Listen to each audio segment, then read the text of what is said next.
This week, Sean's mom came from Ontario for a visit. We had an amazing time and we saw some of the most incredible parts of our corner of British Columbia, complete with a sampling of the early fresh berries. This is Thimbleberry, and I can't believe it's already ripe.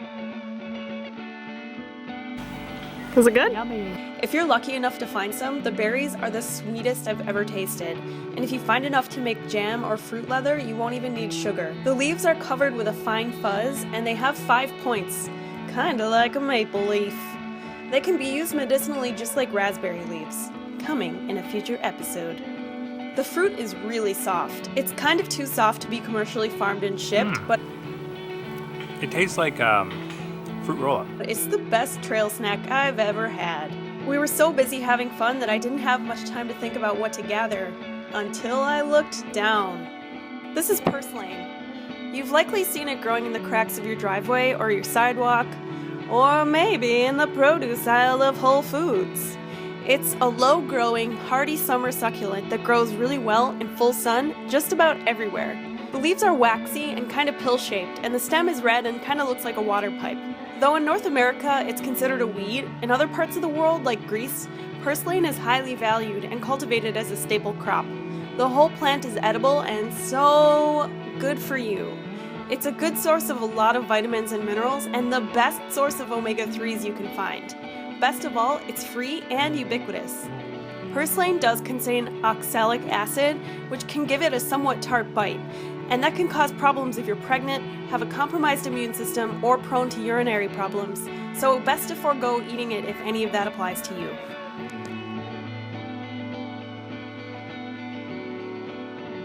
Purslane is really versatile. It's great no matter how you eat it. It's crunchy and mild with the tiniest hint of tartness, definitely mild enough for juicing, pickling, salads, and sandwiches. Raw, it's one of the best wild plants you can find. Cooked, it's somehow even better. In stir-fry, soup, curry, whatever's clever. And you can keep it in the fridge for 3 to 4 days while you decide what to do with it. Today I'm going to make a pesto. It's so easy. First, you just want to really wash this plant well. Since it's so low growing, it's probably going to have a lot of debris and dirt in it. So just get all that crap out, wash it well, and use a discerning eye. There's no need to separate out plant parts or chop since we're going to use the entire plant here, including the root. So then I juice 1 lemon. I have about 2 cups of purslane and the lemon juice together in a food processor and pulse it for about 30 seconds. Scrape the sides and then add 2 tablespoons of whatever oil you want. I just used olive oil. Then I just put a 1/4 cup plus a little extra pine nuts in there. You can use any nut you have on hand, but I like pine nuts in pesto. Scrape the sides again. We just want it to be as smooth as possible. And then add about a 1/4 cup of parmesan cheese. I use the word parmesan loosely as the jury's still out as if there's any actual dairy in this parmesan cheese. Anyway, you could also use nutritional yeast if you are indeed a vegan. That's what it should look like in the end, and it is so good. It took about 5 minutes to make. Really good. It's so simple and so fresh. I could also eat this with crackers or a mezza plate or pasta. It's great in a morning omelette. The pesto goes really well with marble rye bread and really nice fresh tomatoes. It's just a really quick, fresh, delicious summer snack. It doesn't take much effort at all, and it's so good.